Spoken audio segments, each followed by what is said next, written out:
तास एकदम प्रॉपर असं केलेलं आहे बघा. असे 10 तास आहेत. गाड्या थांबण्यासाठी देखील इथे चांगल्याशी आपल्याला जागा बघायला भेटेल आणि चांगल्याशी तयारी देखील चालू आहे. अजून पण आपल्याला 1000 गाड्या झाल्या तर आपल्याला एक नंबरला थार असणार आहे. प्रवेश फी जास्त आहे त्याच्यासाठी काय उत्तर आहे? तो बकास हो त्यांचा सुद्धा इथे आगमन होणार आहे. राहुल बर्शी चर्चा करून मथुर सुद्धा येणार आहे. मामांची ग्रँड एंट्री असणार आहे. मी सातारा स्पेशल मामांच्या एंट्रीसाठी हलकी सुद्धा मागवलेली. ही तारीख का आपण चेंज केली? आधी 19 फेब्रुवारी ठेवलेली, परत आता 25 फेब्रुवारी केली. सुनील मोरे असणार आहेत. विकास सर असणार आहेत आणि ते किरण भिसे. पळण्यासाठी 10 तास आहेत. 1020 पुढे बैलगाडा त्या शर्यतीतले सन्माननीय आपले फडके साहेब यांच्या स्मरणार्थ एक फुकट फ्री एंट्रीचं आम्ही मैदान ठेवणार. नमस्कार मंडळी, कसे आहात सगळे? मी महेश मनेरा तुमचं सर्वांचं स्वागत करतो आपल्या यूट्यूबच्या नवीन व्हिडिओमध्ये. तर आपल्याला थार वगैरे जिंकण्यासाठी आपल्याला घाटावर वगैरे जावं लागतं. तर मुंबईमध्ये पहिल्यांदा थारचं असं आपल्याला मैदान बघायला भेटणार आहे. म्हणजे नक्कीच खासदार केसरी हा मैदान आपल्याला बघायला भेटणार. ते पण येते आता 25 फेब्रुवारीला. आणि बक्षीस देखील एकदम अशी धनाकेदार आहेत. आणि मैदानाचं स्वरूप कसं असणार आहे, मैदानाबद्दल पूर्ण अशी माहिती तुम्हाला या व्हिडिओमध्ये बघायला भेटणार आहे. सो चला आता साईराज दादा देखील आहेत, त्यांच्याशी आपण बोलू आणि आजच्या मैदानाबद्दल पूर्ण अशी माहिती घेऊ. कल्याण साईडने जर तुम्ही येत असाल तर तुम्हाला गोवेगावची कमान लेफ्ट साईडला येईल. आणि जर तुम्ही बायपास साईडने येत असाल, भिवंडी बायपास साईडने, तर तुम्हाला आपल्या राईट साईडला म्हणजे उजव्या बाजूला ही कमान लागेल. याच्या आतमध्ये तुम्हाला एंट्री करायची आहे. थोडासा आपण पुढे आल्यावर आपल्याला 2 रोड भेटतील, पण आपल्याला राईटला पिंपलघर गावात जायचं आहे. लक्षात ठेवा मित्रांनो, पिंपलघर गावात त्या कमानीच्या आतमध्ये आपल्याला एंट्री करायची आहे. पुढं आल्यानंतर तुम्हाला अशा पद्धतीने 2 रोड दिसतील. तर तुम्हाला ही बाईक आली ना, या साईडला जायचं आहे. घरापासून तुम्हाला लेफ्टला जायचं आहे, त्या साईडला जायचं आहे. सरळ नका जाऊ मित्रांनो, तुम्हाला इकडं लेफ्टला जायचं आहे. लक्षात ठेवा, तुम्हाला फक्त या रोडने आता सरळच जायचं आहे. फक्त 2-3 मिनटं तुम्ही सरळ गेल्यावर आपल्या मैदानावर पोहोचा. बाजूने तुम्ही गाड्या नेऊन आपल्या मैदानाच्या दिशेला तुम्ही नेऊ शकता. इकडं आपलं मैदान आहे या बाजूला. आणि तुम्हाला लोकेशन देखील मी दिलेलं आहे डिस्क्रिप्शनमध्ये. तर आता आपल्यासोबत आहे आता साईराज दादा. नक्कीच चांगलं असं आपल्याला मैदान बघायला भेटणार. 3 फेऱ्यांचं खासदार केसरी हा मैदान आपल्याला बघायला भेटणार आहे. मुंबईमधील म्हणजे भिवंडीमधील यावर्षी पहिल्यांदा असं होणार 3 फेऱ्यातलं मैदान. आता दादांशी बोलूया आणि मैदानाबद्दल पूर्ण अशी माहिती घेऊ. दादा नमस्कार. नमस्कार. कसं असणार स्वरूप आपल्या मैदानाचं? मैदानाचं स्वरूप आपल्याला 1000 गाड्या झाल्या तर आपल्याला 1 नंबरला थार असणार आहे. आणि 2 नंबरला जी आपण फर्स्ट प्राइज ठेवली आता रेनॉल्ड क्विड, ती 2 नंबरला असेल. 3 नंबरला बुलेट असेल. 4 नंबरला पल्सर असेल. 5 नंबरला 50,000 रुपये असतील आणि बाकीची रक्कम दिलेली आहे. एकदम धनाकेदार असे बक्षीस ठेवलेलं. पण नक्की काय विषय याच्याबद्दल? विषय म्हणजे आमचा मामांचा आशीर्वाद आहे. आणि मामांनी मला 2023ला लय मदत केली होती. मला मैदान ठेवला तर खूप अडचणी आल्या होत्या. त्या अडचणीमध्ये खंबीर माझ्यासोबत उभे होते. त्यांना सुद्धा शब्द दिला होता की आपण तुमच्या वाढदिवसानिमित्त मुंबईमधलं सर्वात मोठं मैदान करू. आणि प्रवेश फी नक्की किती असणार आहे मैदानासाठी? प्रवेश फी आपण जशी घाटावर असते 5,000 रुपयाच्या वरती कुठलीच प्रवेश फी आकारली जात नाही. हां, कोणतेही बक्षीस असो. बरोबर. त्या हिशोबामध्ये 5,000 रुपये आपण गाडीची प्राइस 5.5 लाख रुपये आहे रेनॉल्ड क्विडची. त्या मित्रांनो आपण 5,000 रुपये ठेवलेली आहे. आणि जे 200 रुपये आहेत आपल्याकडे डॉक्टरचे बैलाचे फिटनेस सर्टिफिकेटचे फीज असतात. म्हणजे नक्कीच बैलांची देखील काळजी घेतली जाईल. ते 200 रुपये देखील फायदा होईल आपल्या बैलगाड्यांचा. डॉक्टरांचे पशुसंवर्धनवाल्यांचं ते रेट आहे, त्याच्यामध्ये ते 200 रुपये त्यांना जाणार आहे. यामध्ये आता काहींचे प्रश्न असतील की प्रवेश फी जास्त आहे, त्याच्यासाठी काय उत्तर आहे? प्रवेश फी जास्त कारण की बक्षिसी तेवढीच मोठी आहे. आणि आपल्या बैलगाडी महाराष्ट्र बैलगाडी संघटना यांचा एक नियम आहे की 5,000 रुपयाची फी नसणार आहे, तुमची बक्षीस किती रकमेची असो. बरोबर. तर आता आम्ही जर कोटेशन काढला तेव्हा 5.5 ते 5.6 लाख रुपयाची रेनॉल्ड क्विड कार्ड जाते. बरोबर. आणि त्याच्यामध्ये त्यांना सुद्धा आपण त्यांच्या नावावर करून द्यायची, ती जिम्मेदारी आयोजकांची असेल. त्याच्यामुळे फी ती 5,000 रुपये ठेवली. फाटीचं अंतर किती असणार आहे? फाटीचं अंतर आम्ही आता कॅल्क्युलेट टेप लावून मोजले ते 1020 फूट आहे. आणि किती तास आहेत तरी पण पळण्यासाठी 10 तास आहेत. पण आपण सध्या आपण 8 बक्षीस ठेवले. जर 1000 गाड्या झाल्या तर 100% 10 तास करून आपण 1 नंबरला थार देणार. आणि समालोचक कोण कोण येणार आहेत? खास करून सुनील मोरे असणार आहेत. विकास सर असणार आहेत. आणि ते किरण भिसे. बाकीचे नाव माहित नाही ना, ते निकम असणार आहेत. आणि साताराला दादा ते पण असणार आहेत. म्हणजे चांगलं तसं आपल्याला मैदान आपलं पार पडताना दिसणार आहे. मी नियोजन जेव्हा समालोचक भेटले त्यानंतरच आपण हा नियोजन केलंय.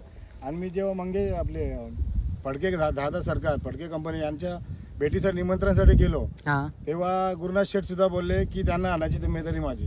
बरोबर. आणि तारीख का आपण चेंज केली? आधी 19 फेब्रुवारी ठेवलेली, परत आता 25 फेब्रुवारी केले. नक्की काय झालं होतं? विषय असा झालेला की 19 आपला महाराजांची जयंती, बरोबर. त्याच्यामध्ये खूप रॅल्या निघणार आणि आमच्याकडे सुद्धा रॅल्या निघतात, तिथे ट्रॉफिकची समस्या उद्भवणार आणि त्याच्यामध्ये शासनाची आपल्याला कोणत्याही प्रकारची सुविधा भेटणार नाही. पोलीस प्रशासन, आता एवढं मोठं आयोजन करायचं तर पोलीस प्रोटेक्शन आपल्याला लागणारच आहे, बरोबर. शासकीय सुविधा लागणार आहे, वैद्यकीय सुविधा लागणार आहे, त्याच्यामुळून तारीख आम्ही पुढे घेतली. बरोबर. आणि कोण कोण येणार आहेत? नामांकित असे नंदी वगैरे, गाडा मालक वगैरे कोण कोण येणार आहेत? ज्याने बैलगाडी शर्यतीतला देव, आता ज्याला आपण लक्षानंतर मानतो बाकासूर, त्यांचा सुद्धा इथे आगमन होणार आहे.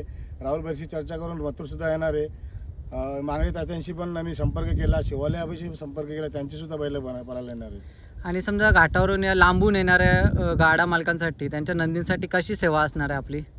एक दिवस अगोदर जे आपल्याकडे सुविधा असतील त्यांना इथे बांधायला सुद्धा जागा आहे भरपूर आणि त्यांच्यासाठी जेवणाची सोय सुद्धा केलेली आहे. नक्कीच, म्हणजे प्रत्येकाची काळजी घेतली जाईल.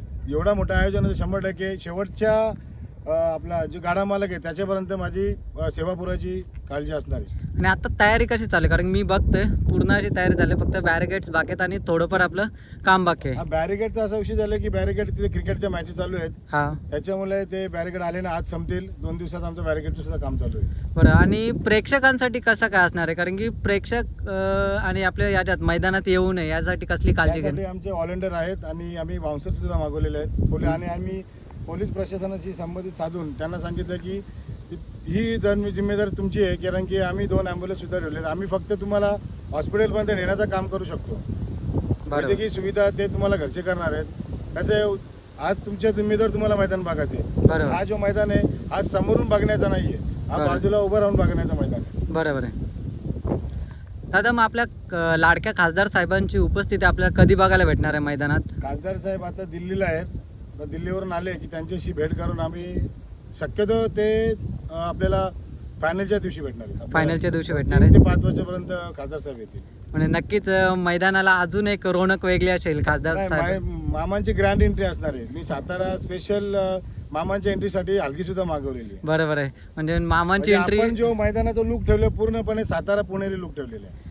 आणि आपलं खासदार केसरी तर आता होणार आहे, तर गेल्या वर्षी झालेलं मुंबई महाराष्ट्र केसरी, त्याचा आपल्याला दुसरा सीझन म्हणजे दुसरा पर्व बघायला भेटणार आहे का? जर सगळ्यांचा सपोर्ट असेल तर नक्कीच मुंबई महाराष्ट्र केसरी झाला, हिंद केसरी झाला, हा. ते हे 2 मैदान आणि प्रेक्षकांसाठी सुवर्ण एक पक्ष अलाहाबाद बैल मालकासाठी एक फ्री एंट्रीचा सुद्धा आम्ही सन्माननीय आपले बैलगाडा शर्यतीतले सन्माननीय आपले फडके साहेब यांच्या स्मरणार्थ एक फुकट फ्री एंट्रीचं आम्ही मैदान ठेवण्याचा आयोजन विचार आहे आमच्या या गोष्टी.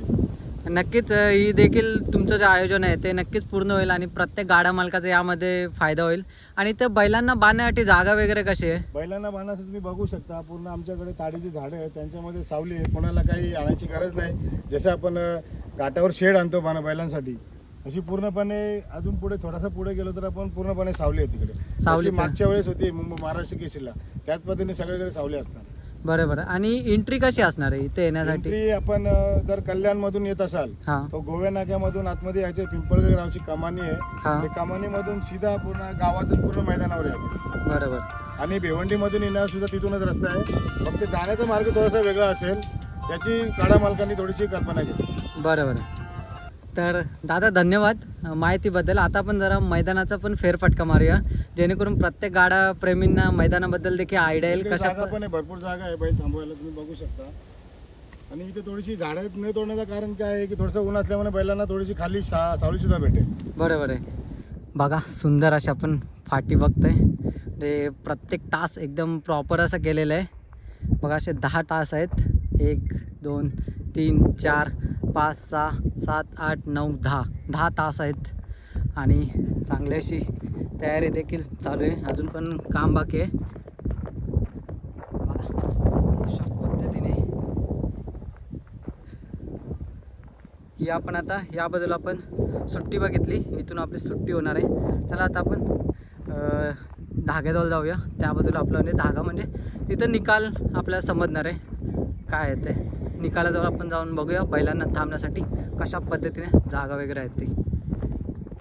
गाड्या थांबण्यासाठी देखील इथे चांगले अशा आपल्याला जागा बघायला भेटते. थोडंफार इथं काम देखील बाकी आहे, म्हणजे आपल्या गाड्या ज्या आपण स्पीडमध्ये येतील नक्कीच त्यांना इजा वगैरे होऊ नये कोणत्या नंदींना, त्यासाठी चांगली अशी काळजी घेतली जाईल.